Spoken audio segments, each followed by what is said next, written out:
Okay, so this is the Monday, May 23rd, 2016 meeting of the Country Club of Woodbridge Commission. We're in the Town Hall meeting room. We're going to change the agenda a little bit. We're going to allow Ryan Phelps to make some announcements. Okay, thanks, Steve. Yeah. In front of you, you should have a packet that says February presentation. Sorry. Part of the reason why we're having this talk. Actually, we do have an announcement. And most people know we have promoted Tommy Miller to a position in Long Island. It's a much bigger club for us. Got a food and beverage department. Just newer and we'll give him a different opportunity to grow his career. Speak up to a little bit. I'm sorry. Yeah, so Tommy's being promoted to Long Island. Congratulations, he did a good job. Yeah, he did a really good job. Really good job. Where he did everything right. Yes, he did.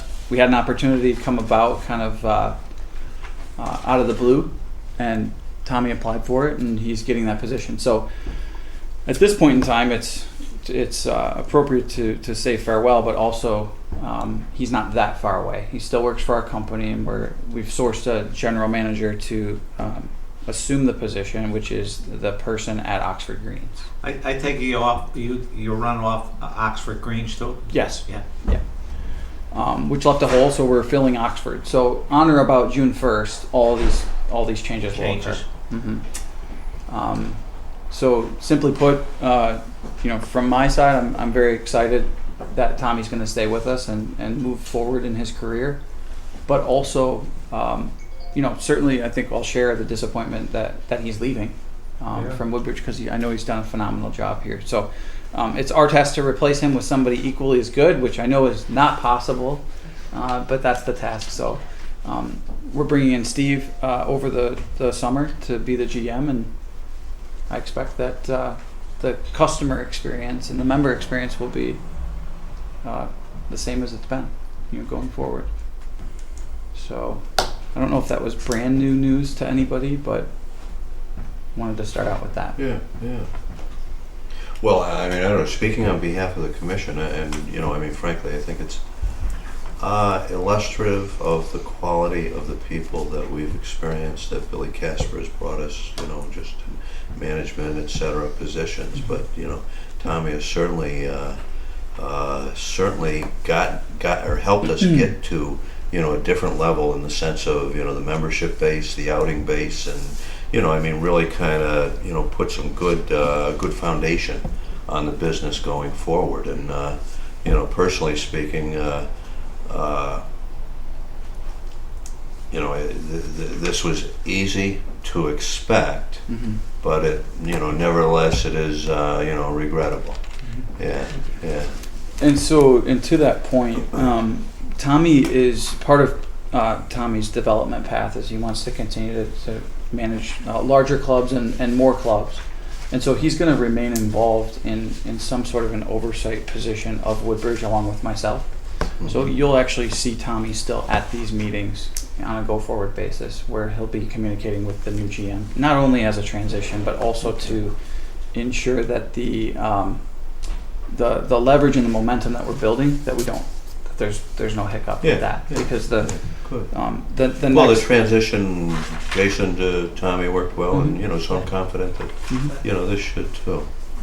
Which brings me into my next point, which is we want it to, because we're working feverishly on a formal proposal for extension for 2017 with the town. So preliminarily, I feel pretty good about being able to say that there will be golf in Woodbridge, but I certainly can't say that.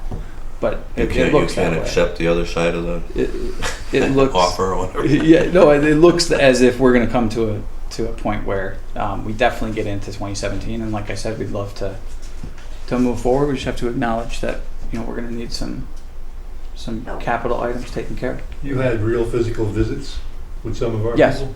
Mm-hmm. How long ago was the last one? Well, I would say we've talked about it in person once, but over the phone probably 4 or 5 times in the last 4 or 5 weeks with our organization in Virginia and the town. Yeah. So as recently as this week. Anybody getting warmer? Yeah. Okay. Yeah, I mean, the conversations have gone very well. So, I think it's all just a financial situation with that. There's obviously some savings that can probably occur in the short term because of some of the lease lines and things that we'll be able to that we won't have to pay next year. But beyond next year, there's some real challenges which I've talked about at length before. One of the things, Ryan, I think would really help is a little better understanding of how many Woodbridge people actually use the course, belong to the course. Mm-hmm. I don't know if you just could keep some kind of a log. I don't know if you do keep a log that we can have something that kind of shows, like, look, this is how many people are basically members of the club. I think the number somebody said was 400. I'm not sure that's a good It's number. 400 individual users, and then you have 54 members that are from Woodbridge. Right, but I think that would be helpful in keeping the club moving. Mhm. I feel. Yeah, so at the last, maybe the selectmen meeting before the last meeting, Tommy and I spoke and gave some of that detail as far as how many, because we do track it, so we know how many residents in town play. Right, how many residents, and even if they don't belong to the club, that are still using the Right. club, you know what I'm saying? And they may not be members, Right. but they use it. I think that's good information that we could use. Yeah, so it's right about 400. It's give or take maybe 425, and about 60 of those are members, and the rest just use it, Okay. on maybe just once and maybe 30 times. Right. So. That's only if they give out the information, correct? Right, but we get about 90% of it. So. 90%, Yeah. Now the other portion that is the outing capture we do Right. not. So there's about 3,000 to 4,000 rounds that we wouldn't pick up of the. So about roughly 10% is unaccounted for. So. Okay. Yeah. So Ryan, tell us a little bit about Steve Landy. So Steve is from Rhode Island. Steve is the Yeah. yeah. So Steve Landy has worked with us since 2010. Worked with us originally in a golf course that was actually in 2 states. The golf course physical address was in Massachusetts, but the majority of the course was actually in Rhode Island. That golf course went into foreclosure from a bank. We liked him. We moved him to Oxford Greens, which is just up the street in Oxford, Connecticut.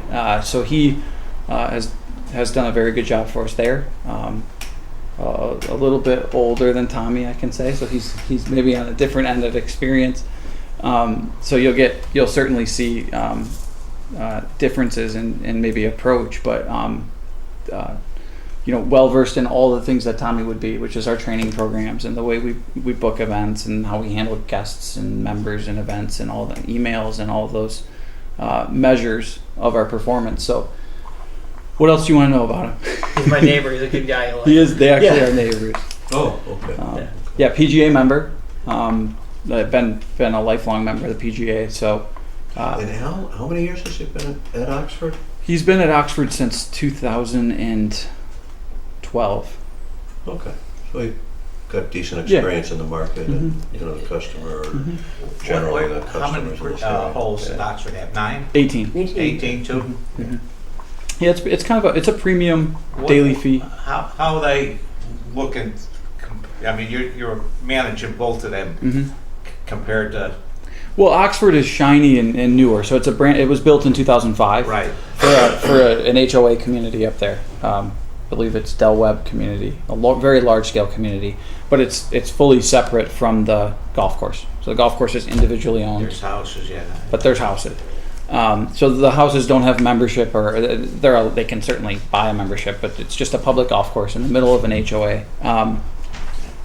And it's newer, so it doesn't have some of the pressures of equipment and maintenance and drainage. It's actually starting to get more members. I think. It's running at a pretty even keel, for the last decade. So it's seen the ebbs and flows of the economy, but it's not fighting, deferred maintenance and things like that. So it's a little bit different of a challenge. But in the same way we try to get rounds at Woodbridge, we're doing relatively the same thing to drive play at Oxford. Well, actually, They're at maybe a $20 premium Yeah, so the rack or the price fee point maybe would be $84. There's a lot of ways to discount, so we have a lot of programs and Yeah. preferred rates and memberships and things like that out there too. But they're as high as $84, and I believe you're at 66. 66. 66. It's in a different tier. It's one of the top 5 public courses in the state. So, Wintonberry Hills,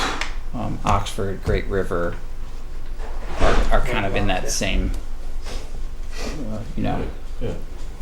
style. When we as Casper appoint someone like this, does that have to be approved by anybody in town? No, not in the current relationship. Actually, even in the previous one, it was just a more of a courtesy. But in this semi-lease scenario where Okay. BCG is taking the risk, we don't. But I can assure you, if you have as much input into anything you see or start to see with a new person, that you have my direct line and certainly ours. We wouldn't Yeah. want to drive any sort of a wedge there. Are there other, I'm new at, are there other clubs that you run in Connecticut too? Yes, we have 5 Five? clubs. Yep. Lyman Orchards, East Hartford Golf Club, Wintonberry Hills, Oxford, Yep. and here. Here, okay, thank you.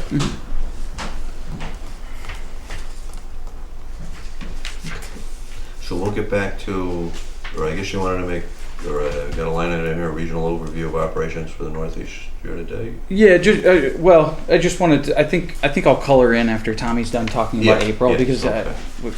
May's been a little bit of a challenge, and just want to paint the picture of what we're Okay. seeing elsewhere too.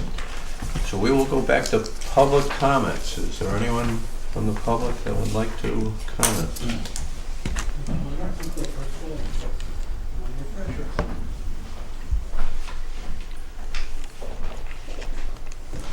Name, address, social security number. David Lober, 35 Whippawa Road. I have a series of proposals that I have been trying to get some traction with the town. And I presented these to Ellen, but they're pertinent tonight. And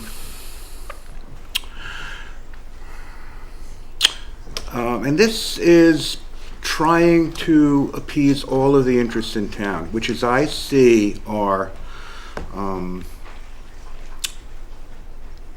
well, I'll just read it. Okay. The town has an economic situation which is not of its doing. The sale and development of the golf course property would be a straightforward but unpalatable solution that would likely fail if presented in referendum to Woodbridge voters.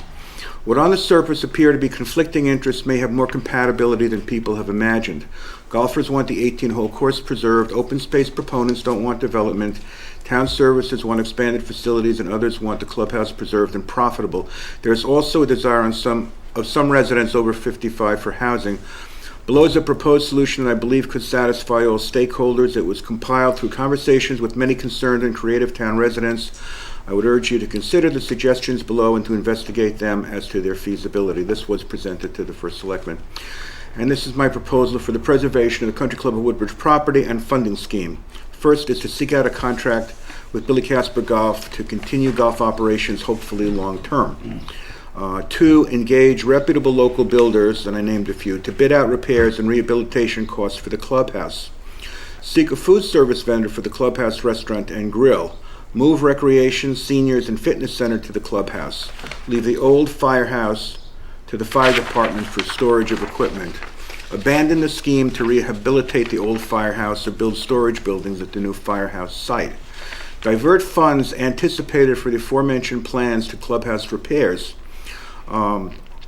Either set up an independent nonprofit to seek funding for solar panel installation to service the clubhouse, or simply have a solar company install panels on the roof and pay rent to the town. Explored a planned development district for the excess land on Woodfield Road, 14 acres on the Parkway side and 17 acres on the golf course side, for limited development of single-family clustered homes with minimal maintenance requirements, no zoning changes required, probably about 20 homes. Seek a local developer to buy land and build said homes. Use some funds from sale of land to fund clubhouse repairs, rehabilitation, some to pay down the bond on the Country Club of Woodbridge property. Seek out option to build an ADA-compliant elevator, perhaps provide ADA-compliant ramps for access instead. Create a conservation easement for the golf course to protect it forever from development, and expand the use of the course to allow use by town residents for walking. And this pretty much covers all the points, and I think it's a start of a conversation, but I haven't gotten a conversation going yet. So that's what I wanted to say. Would anybody like Is there- copies of this? Yeah, I was gonna say if we could, what do we, 1, 2, 3, 4, 5 copies? Sure. There's a copy in back if, I got 5 copies. okay, perfect. Thank you, Peter. Yeah. 6 copies.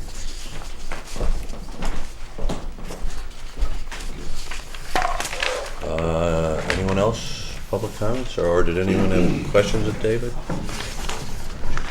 Roger Sherman, 5 Fairview Road. First of all, Tommy, sorry to see you go, Thank you, Mr. but Sherman. welcome back all the time. Thank you very much. All right, you've been an asset to the club and the community. You know, it's like the happy face you see every day when you come up there. Oh boy, but things hopefully will, look green in the future, shall I say. But your boss spoke to the Board of Selectmen some weeks ago. I didn't agree with probably 75% of what he had to say, about the club. There's a lot of things that the club needs, but it can function as is as we move along. It'll be a work in progress. Some things don't need to be happening all the time. You've done very good with what you've had to work with, and I hope you pass that along to your successor. Thank you. There's some of things in my observation. He wants, a lot of different things, but the town has tried to give certain tools to you the best they can. This commission has fought for you, and I'm happy to see the town negotiating with Billy Casper. I'm not happy that they didn't involve the commission. I feel like that's an end run, because all of you guys have been here from, most of them have been from the start, and you should have some type of say in what happens there. There's certain things that, the town provides, and I hope Billy Casper takes care of it, the tent, that you use for a lot of functions that go on there, and that's all we got. So let's try to, keep up maintenance on it, keep it clean, keep the area clean, because the pool's going to use it too. I know we can't afford new tables and chairs, so I hope we don't see them out in the rain. I've seen them out there for 3 weeks at a time in the rain, and they have a storage room. You could roll them in there when you're not using them, or you have too many for the function. A lot of volunteers really broke their butts this year out there cleaning the tennis courts, all sorts of maintenance around the pool and the tent area. And, some of the comments were made at the Board of Selectmen meeting seemed like a slap in the face. Okay? And we take that personally. So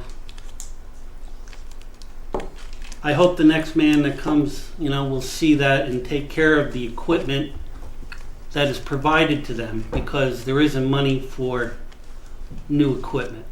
I hope there's somebody that actually looks out for the stuff out there.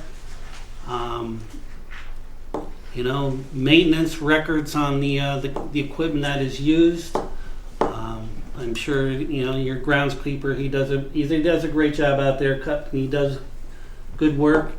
And, the pool side is really trying to make an effort to really come forward this year. We had a great open house, and it will work for both sides.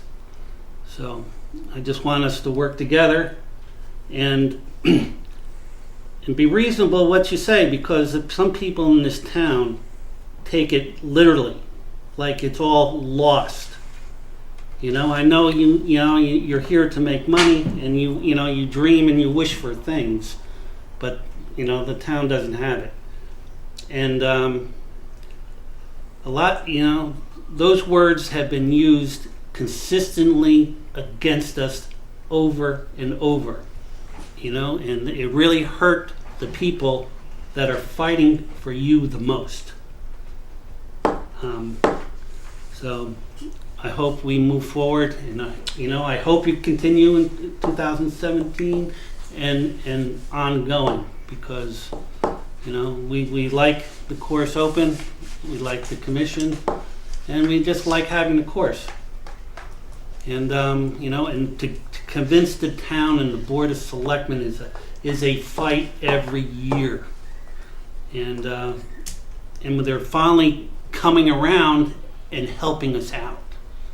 And I thank the Board of Selectmen for that. And we just want to keep it going. So we're trying to look positive. And we're looking for something positive from you. Tommy, good luck. Thank you, Mr. Sherman. I'll be out in the Hamptons sometime. I'll stop. Can't wait. Thank you. Thank you, Roger. Roger, excuse me, before you take the lead, can I just say one thing? Okay. I don't know if the rest of you have gone by the entrance to the clubhouse, but Roger and some of the ladies have done an amazing job. What do you call it? The little pond is flowing, the greens koi are pond. there. The koi pond, thank you. Little fish. It's beautiful, The fish there's look great. fish, there's a frog, they've done some planting. It looks beautiful, and you should take a ride. And Roger, I know how hard you worked, and I know your back must be killing you from lifting those rocks, but it does look beautiful. You can see that shirt can barely hold them. And the gardens out in front look great. So thank you. Yeah, it looks great. Thank you for It the really- help. it looks It'll be work in wonderful. progress. These are things I know, that but all the everything is a work in volunteers- progress. All the volunteers, get credit for that. One thing I noticed, I went up there yesterday, the sign Woodbridge Country Club, you could darken that sign a little bit.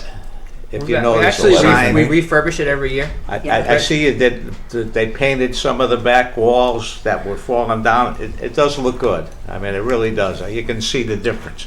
But that one sign looks like the inside that says Country Club of Woodbridge. The letters themselves. the you mean. letters. The letters are a little failing. Yeah. Like I say, So the town is in your really- artistic, Yeah, well, I'm kind of bad with a paintbrush. I brought 4 loads of river rock from Seymour to rebuild that pond. So there was extensive. The girls tried to do it one way, but they didn't use the right material, and it was losing water. So I got somebody to donate me some materials.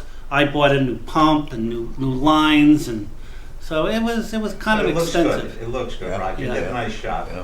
But it's all going to come together. Thank you. Okay. Anyone else? Public comments? Okay, thank you. We are reviewing the draft of the minutes of Monday, April 25th, 2016. I make a motion, we accept them as presented. I will second that. All in favor? Aye. All right. Moving on. Tommy, you're going to talk about golf 16. operations. Yeah, so kind of our year-to-date or our summary through April. We've booked 215K in membership. We've booked 209,000 in outings, and you can see how we did over compared to prior year. We've got about 15K in the pipeline for our outings. And then one of the things that's encouraging, the APR was up $2.37 through the month of April. So what that tells us is we're able to sustain a little higher fee than maybe we have in previous years. So it's good to see that ability to grow the business. The revenue over prior year is up $26,000. So that's a nice start through the first 4 months of the year. May has not been good to us weather-wise. We will probably give up some of that $26,000 over prior year just because we lost the first 8 days of May, and then a couple weekend days that followed. If we get a rainstorm on a Tuesday, it costs us in green fee, cart fee, roughly $2,000. We lose it on the weekend, it's between about $4,500 to $6,000. So there's a pretty substantial difference when we get rain during those times. So we're anticipating a little bit of a miss here in the month of May. So we just want to give everybody a heads up with that. We don't think it's anything catastrophic, but based on not only the Woodbridge in Connecticut, but kind of the Northeast in general, and also the Mid-Atlantic, this has been a unseasonably wet year so far in terms of the month of May. So, Well, and also colder.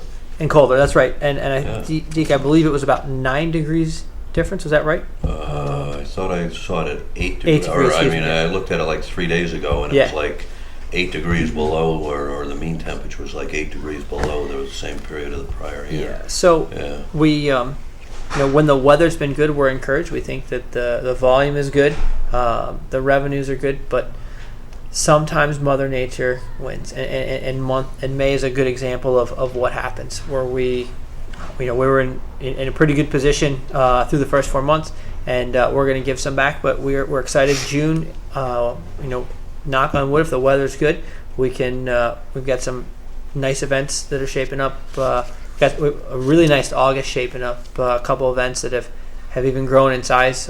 We picked up one that was a double shotgun 288, which is a kind of the max we can host for the day. It's a nice investment group that we picked up. The revenue for that day is roughly $23,000 for just a single day event, which for us at our facility is a home run. So we're excited about those things. We think that the future's pretty bright, but we also want to understand that May is not what we would draw up if we had a clean slate. So let's go back to the membership line. I mean, somebody once told me that you lose like 15 to 20% of your members every year. correct. And so this implies, or if we lost 15 to 20, this implies that we've had very few new members? Is yeah. that, So yeah.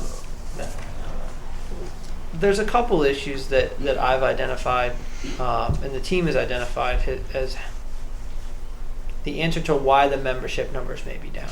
Mm-hmm. The first thing that we look at is with the consumer confidence level,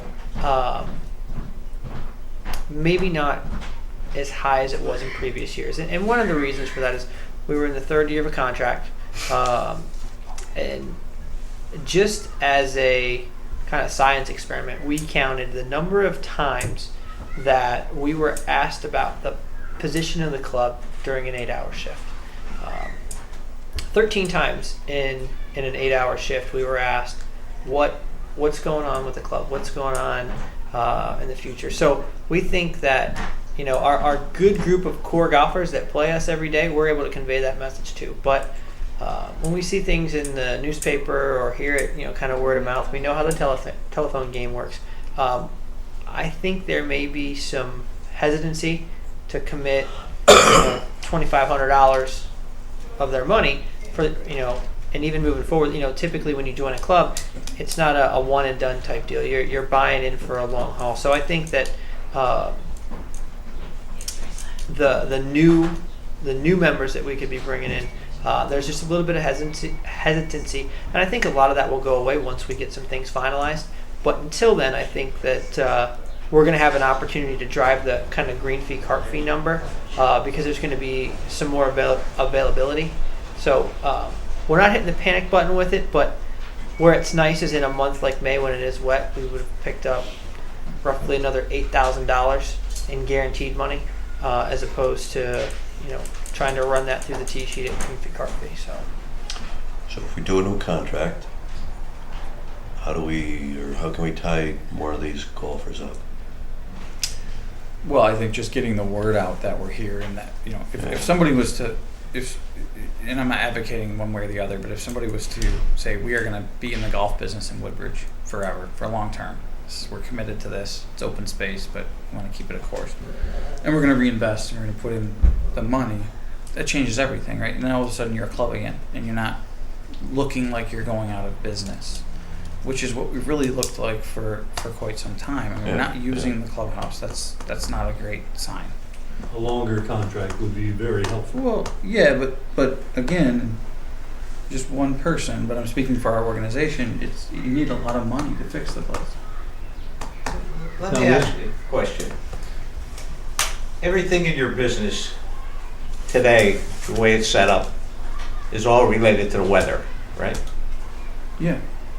There's no, in other words, if you get a rainy day, you're not going to have anybody on the course or anything. Is there any other way? There's a possibility that you could do stuff on rainy days. Rich, What I'm saying is, on rainy days, maybe in the upstairs thing, you have a putting green and teach putting, or give some lessons on golf. In other words, it seems like everything it has to do with your business right today, the way it's set up, is whether they get good weather or not. Well, no, that's why having a good or as large a possible membership base as possible is important. Because again, they in essence pay no matter what. rain or shine. I know, but most people don't play too much in the rain. I never see too many people. But they still may they've play in the already rain. But they've already paid for it. They paid for the right. right. They paid to their pay. dues already. But I'm Right. saying that Yeah. it'd be nice if you had something that you could make money, Yeah. whether it rained, snowed, or you know what I'm saying? Yeah. I don't know. I don't know the secret, but I'm saying that You're onto something. you though. got a big clubhouse there. Well, Okay. But it's not some of used. that's probably not going to be the way we would do it, but the three levers, right? Daily fee golf, that's very much weather based. So if it rains, Yeah, nobody you're plays. locked into If that. it's nice, everybody plays. But your members and your outings is your kind of insurance policy, and that's a significant part of your business. That could be 40% of your business, members and outings, and so those help you through the winters and the off seasons and even the rainier days or iffy days. But there isn't a secret sauce where golf courses are finding large ways to generate revenue without adding a significant amount of expense to just move it inside. But how about something like a miniature golf course or miniature golf? Is that anything in your future that you can look at? I'm looking at the way for you But to it try to doesn't. think. But it's still a rain. People don't. I Right. will say this. I was up one day when the course was closed, and there was an outing, and the course was closed. It was so wet that nobody was on the course. Mike was on the putting green giving putting lessons, and I met with several of the people who were leaving, and I said something to the effect of, "I'm really sorry you didn't get to play. They all got passes to come back." And he said to me, "You know what? They did a really nice job. We had a good day. Our organization made money. I'm sure some of them will come back to play. I'm sure some of them won't come back to play with their pass." My point is that if we had more outings with a commitment in the rain, they came, even though the course was closed. I've seen outings where they play, where the rain, they just play anyway. They couldn't play because it was, we'd had rain upon rain. But Mike did a great job that day, and these were big, burly men. I don't even know how much they'd had to drink. It didn't matter. When they left, when I saw them, they'd had a good time. And I think that speaks to what's happening at the Country Club of Woodbridge. They were happy. Their organization made money. Mike gave them putting lessons. Everybody was involved with whatever you were all doing there. I went up, God even knows what I was doing there. But it was, remember Dennis, how wet it was, that it was wet. So that is one way, if we have outings, they happen. And I think that's how we have to look at some of this. I don't think it's right where you have people coming in. I mean, you have a meeting and you have an open public session. I mean, you do what you want. You're the chairman, but I just don't see where we get into discussion and then you bring the public back into another discussion. I mean, I never heard of that. You have a public comment, you don't have a public comment. Every time we say something, then somebody comes in and says something else. I mean, this is a meeting, we set up a meeting. If you want to have the public comment at the end of the meeting, that's okay. Okay, you want to hold your comments, David? Thank you. But go ahead, do what you... Yeah. You were speaking, Rich? I have no problem if you want to talk, but I'm saying that's the way a meeting is I've run. asked David to hold his comments. Yeah. The contract that we're working on, is it just for this coming year or is it one? It's, well, everything's on the table, but I think in light of getting something done quicker, because that'll be important to get the membership comfortable and the outings comfortable, it'll be quicker to do a 1-year extension at a reduced fee than you're paying now for 2017, and to not just to kick the can down the road, but then give more time where they can even shop another vendor, even if they don't like what we're saying. But we can get 27 done, and then look at 2018 with a little more time, because everything from 1 year to 10 years has been talked about. Wow. Tommy, you're so responsible for all the outings we have. I mean, the growth that we've had there has been really in your hands. You've done a tremendous job. Do any of them know you're leaving? They do not, but I am very confident that Michael probably runs the show more than I do. I get a lot more credit than I really deserve, but Michael is a really good kid. And the nice thing is when you build a good team, you're just kind of one person in that team. And I'm lucky enough to lead it, but I think that we have a really good core in place that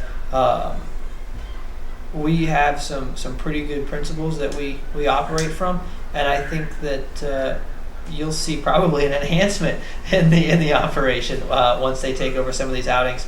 So I think it's kind of that Billy Casper sales mentality that we've kind of ingrained into the staff, and the hospitality. We always joke that the difference between what we do and what other people do is we try to provide you something before you even know you want it. So,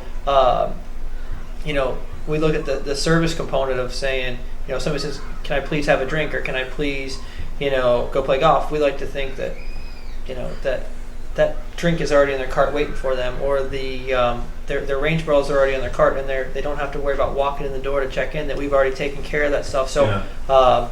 I think that those habits are already instilled in the team, and I think that kind of the sky's the limit for them.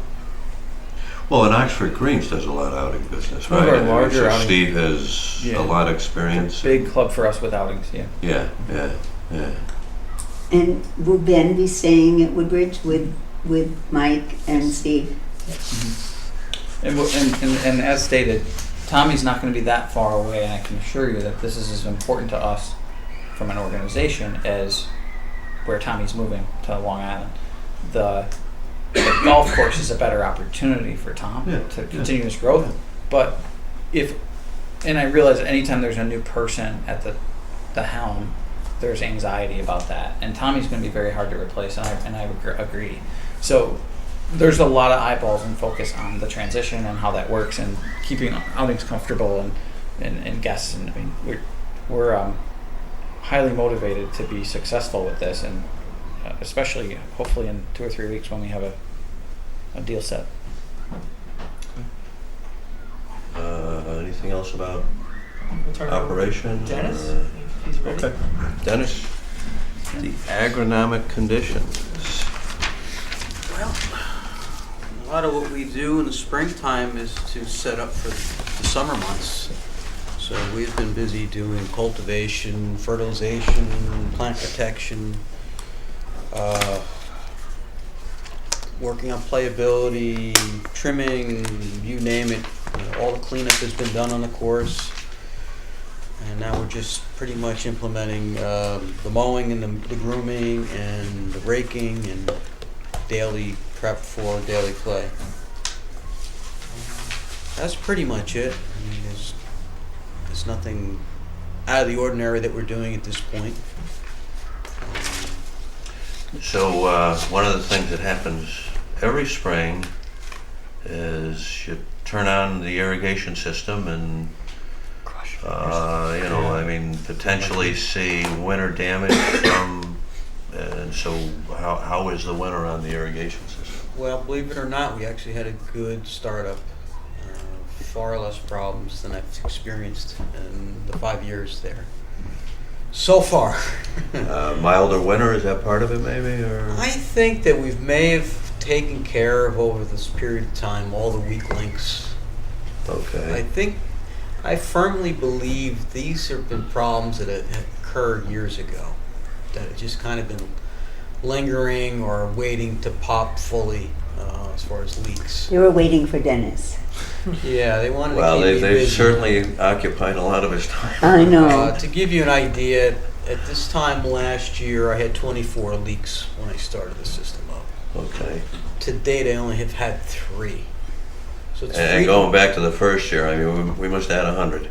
We had quite And a it was few. unbelievable. We had quite a Yeah. few. So Yeah. I like to think that we've kind of caught up to it, and I think moving forward, not that it's going to get to zero, but the system is getting older, but it is a lot more manageable at this point, and I think we've done a lot of the hard work in past years to get to where we are today.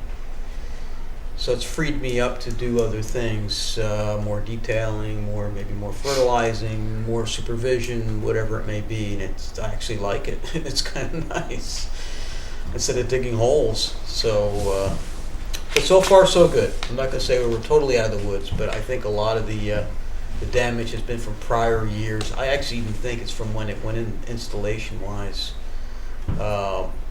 improper winterization. Because that's what the damage that I find looks like to me. So I think the contractor was faulty in his winterization when he installed the system. But So we had the one of the things that has affected the revenue, although it's it's kind of hard to exactly figure out. But we had delayed opening the first green until, was it this past weekend? 2 weekends ago. Or 2 weeks, okay. Yes. Talk a little bit about some of the issues on Well, that. number one green Yeah. is probably in the worst possible environment to grow grass. It has shade issues. The construction of the green is not proper. It has a lot of challenges. Over the years, we seem to get better and better on how to manage that green. I think we've gotten to the point where last year we turned the corner where we finally were able to keep full coverage of grass on that green the entire year. And for some reason this winter we had trouble transitioning out of winter into spring. It just didn't like it, didn't respond well as it has in the past. But we're to the point now where I think we look pretty good. It's happy. We have full coverage of grass, and the green is open, and everybody's happy. We'll continue to manage it. It's a fragile green. We'll continue to manage it carefully. So I mean that, or let's say the recent experience, does that concern you about going forward, or do you think it's just something that's like a weather-related anomaly? We had such a mild winter, and that concerned me because I've never seen such green grass in December. Yeah. And that I was a little concerned about that. I didn't know how spring was going to be because the ground was warmer, grass was still growing. Our fertilizer that we put down to feed it through the winter months was now being gobbled up in the fall and winter months because grass was still growing. And I didn't know how we were going to transition out of winter to spring. The rest of the course did quite well. thankfully. But number one, green didn't really respond real well. But we're where we need to be right now. It looks fine. It's thriving, and we'll just continue to move forward. So I see some of the cores that you, what do we call it? Installed, for lack of a better description, on 9 going up the hill seem to be starting to reseed and all that. And Right. but my question more is, what are we going to do about that area on 1 from what's that? From where the 220 turn. or like 200 yards to 150 yards or whatever. Yeah. Yeah. It's been seeded several times. Right. I've been aerifying it. I've been hitting rock. I think the long-term solution is to bring some soil in and raise it up about Raise it a 6 little bit. inches and resod that entire area. We have to get up above the ledge. There's Well, no it way also around looks like it. the water sort of sits a little bit there. It I mean, does as to opposed some to- degree because there Yeah. is a hollow there as well. Right. But it dries out so quickly, it heats up so quickly because of the ledge. Yeah. And I think the best solution there moving forward long term is to probably bring up 6 inches of soil in. And just And seed it, or resod that would you say entire area. resod it? Yeah. I don't see any way around it because the ledge is there. We have to do something. Yeah. We have to go up. Yeah, this is an area that, again, the first hole, so obviously, first impressions or whatever, That's what I was and telling very you hard about to the- grow grass. Well, that's been cleaned up. You gotta go for a ride. That's cleaned up the Yeah. one. I didn't go. I have to stop over there. I didn't get on that road. So the National Weather Service says that we're in a drought, and it's gonna get worse. How does that affect us? I didn't know Tell that. me when. Yeah, we're ready for a little drought. Yeah, well. I didn't know that. It's going to be raining tomorrow. That's just fun. Well, Our soil moisture is really good right now. I probed a lot of areas today because it was so warm out. I was very concerned where we were moisture-wise, fairways and tees, and we're very good right now. So I haven't watered hardly at all, yeah. and we haven't really had any measurable rain in over a week. So we just continue to monitor it, watch it. When we start to see some plant stress, turf stress from drought, then we'll just get into a watering period until rain comes, and then just manage it carefully. It's better to be on the dry side than the wet side. It's the Well, soil's and, I problem is mean- being drier than wet. I mean, we do have, or we're not relying on stormwater runoff, in the sense that we can buy water, put it in the irrigation pond, and so we have an established source of water, which is not the same as some of our competitors, where they're relying upon stormwater and stormwater diversion permits, and things like that. So, if it does get drier, I would think we'd be all right. The lake is very full right now. Yeah, Yeah, very We're yeah. managing it such. Yeah. The only other comment I had about the agronomic on the 5th tee, can we mow down the unanimous On what? the 5th tee? Oh, I don't know if you've been Adam back didn't get there. to it. I no, mean, I want a sign. I want a it's sign like- on the 5th it's tee starting that to says you approach can't the, get to the hill, cart path. gentlemen. Hit the ball. That's what I want. But Yeah. before we leave agronomics, I Yeah, have to yeah, say that yeah. I do. That 5 is playing so nicely, Dennis. Under the hill where it always used to be so Yeah, bad. drier, yeah. And the sand, I don't know, I always complained about it, and now there's sand and it's lovely. I can even get out sometimes. But no, really, the sand is Made a made big a difference. huge difference. It really has. There's a lot of hard work, but it was worth it. Well, you know what? As someone who plays the course, it's just amazing the difference this year. I think we ought to commend Dennis. I think he's done a terrific Yes, job he has. on the course. Fantastic. Yeah, well, it's indicative of, honestly, of the whole organization. Right. and, But I mean, he's the one fact that really there's a makes it program true. and- They could, Yeah. you know what I'm saying? The GMs we could change is the Yeah. Exactly right. worried That's about what I it. was He sits in the background, but he's the guy out there getting the course in shape. As long as we can keep Dennis, we'll be okay. Yeah, that's, That's right. right. We don't care. We don't And it's care who probably takes in it. the best shape he's ever been. Just another day. Dennis, have you noticed any impact of the tree work done this winter? Not yet. I Oh, so it should be drier on 10. 10 is a little drier Yeah. right now. I think as we move forward into the year a little more, I think it'll really dry up more. And the view now on 10 is really, it's interesting how taking those trees down, Sure. you just open it up and you see the pond and I think it looks great. We could sped up play by about 3 to 5 minutes. So Yeah, I thought it might. just Yeah. I got a question. This is on the project itself. Do you have a count of how many parking spaces you have totally? Did anybody ever know how many? There's about 220. That's total, 220? Yeah. Up on top or on top and bottom? Both. Top and bottom is 220? Pretty much. Well, let me put it this way. The spaces are numbered. Right. The highest number space is about 220.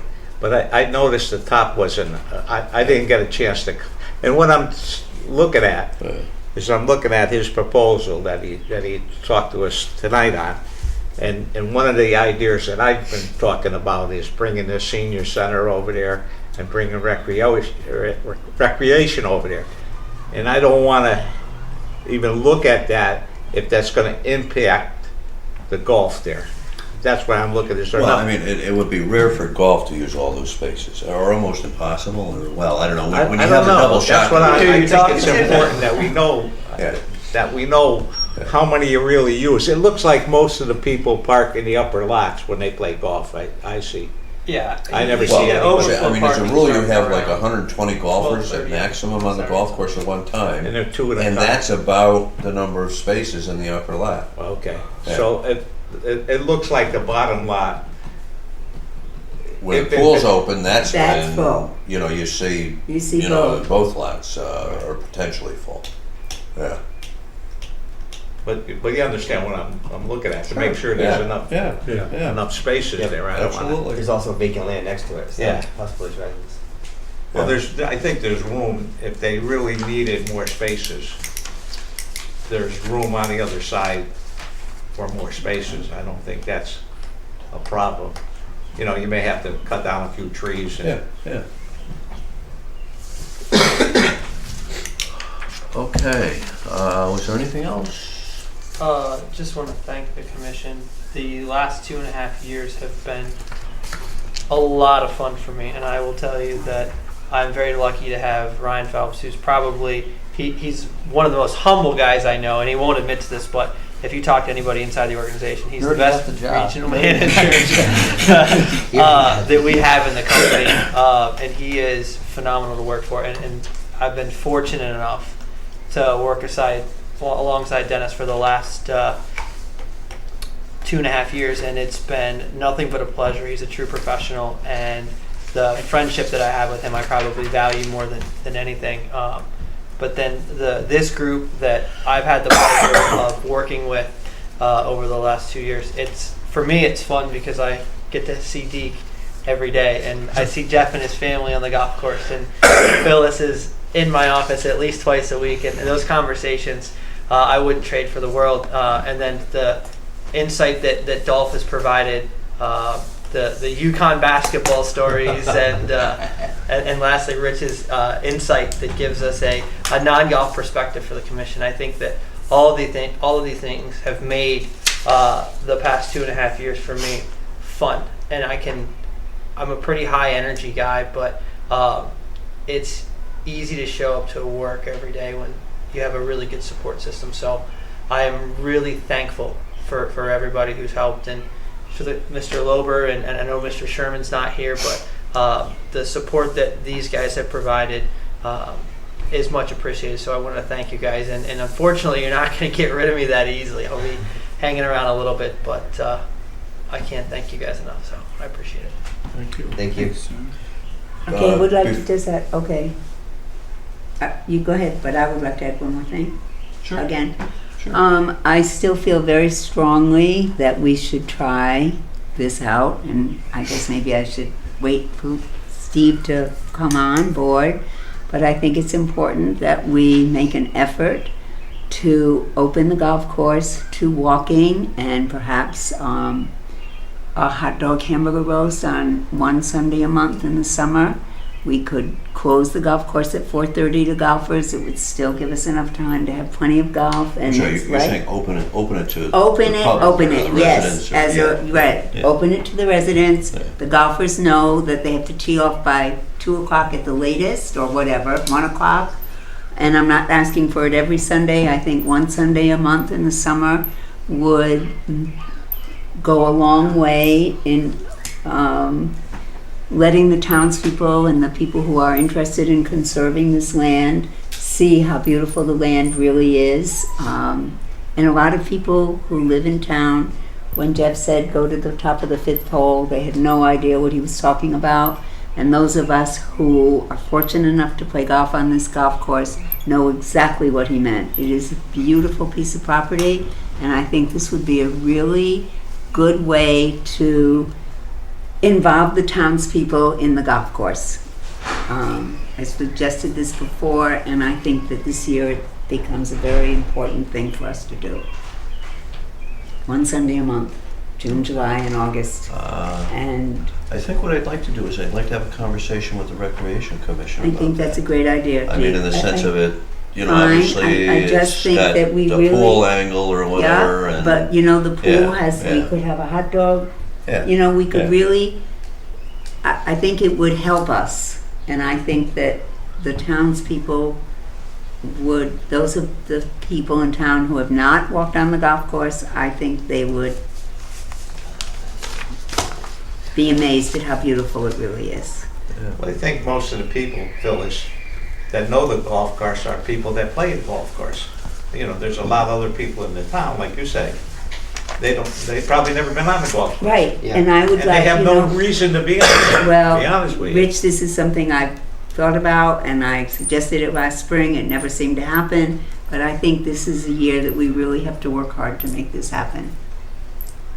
And I think that if it's one Sunday a month, you know, at 4:30, even 5 o'clock, because we have light till 8 o'clock, it would give us plenty of time for golf, and it would be worth giving up that little bit of revenue to get the townspeople on the golf course. That's it for me. Okay. David, you had something before you wanted to say, would you? Yeah, Yeah, Please. I would, if it's Yeah. okay. yeah. Is it okay? Yeah.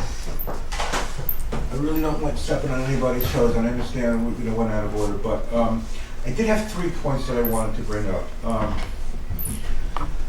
Tommy talked about membership supporting the club. Now, I was trying to collect signatures on my petition today at the club, and I was amazed at how many non-Woodbridge residents golf at the club. So I was only able to get 3 signatures, but the point was, one of the fellows from Orange said, I would love to have a membership here. And he said, you could sell memberships to people in Orange and people in Bethany, and they would all come to play here. And he said, it's the same thing as you know, all the towns contributing to the high school, they would all be willing to contribute their membership to the club. And I never heard that before, so I thought it was an interesting idea. I wanted to share that with you. The second thing I wanted to bring up is about the irrigation system. Now, whenever finances are presented about the club, and those people who don't want to support the club bring up reasons to not support the club, they always mention the $2 million potential disaster with the irrigation system.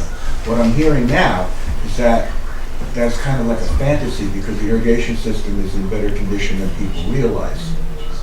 Well, I think in fairness, you know, an irrigation system is something that does not have an infinite life. Right, right. No, I get that, but And- is it imminent the danger of needing to be repaired, to replace, or can it be repaired?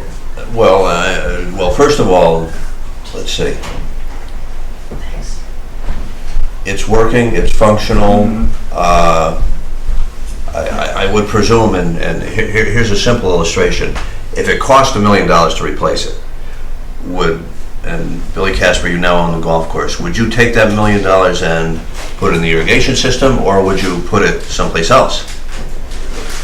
Today, Yeah, someplace else. yeah. So, I mean, you wouldn't, you know, they wouldn't replace, the irrigation system, I think, you know, basically works. Right, right. You know, Dennis's comment was, you know, that, you know, every year the problems seem to be smaller. Yeah. Only 3 leaks this year. You know, and so, It's not gonna work for yeah, that. but again, it's, you know, I've always used the analogy, it's like a car. Yeah. You know, at a point in time, It's gonna be need to be replaced. yeah, you know, you keep, you know, the older it gets, the more money you put into it, and, you know, at a point in time, you just say, well, I'm gonna stop putting money into it, and I'm just gonna get a new one, but, Okay, and the You third know, thing is, yeah. the third thing I wanted to ask, is it possible to use the tent for a real food service? I mean, I think that's the one thing that the course lacks. I don't know what the status of that tent is, who owns it, or what the availability is, but So that's a good question, Mr. Liver. So what the town has done is they've partnered with the New Haven Salad Shop to provide a limited food and beverage option. The thought was we weren't sure how the upstairs of that building would, or what it would look like for a full food and beverage operation. The pavilion, while it's functional for events and you know, the few things that we do with it, I don't know if we could have maybe like a sit down restaurant. We'd have to cloth it.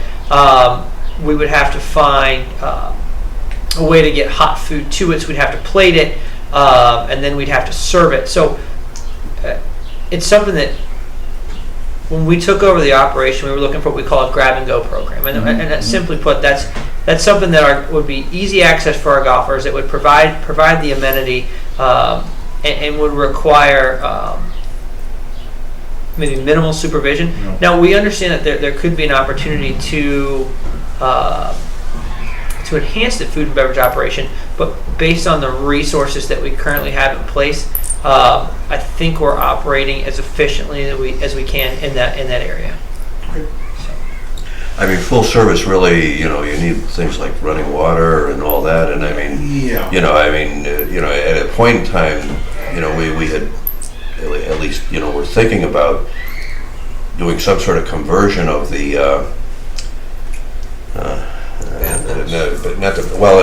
bathhouses or you know, the swimming locker rooms or whatever that are out there, because obviously they have electricity and they have running water and things like that, and you know, maybe there's a way to build something off of that, but you know, I never really got too far. Yeah.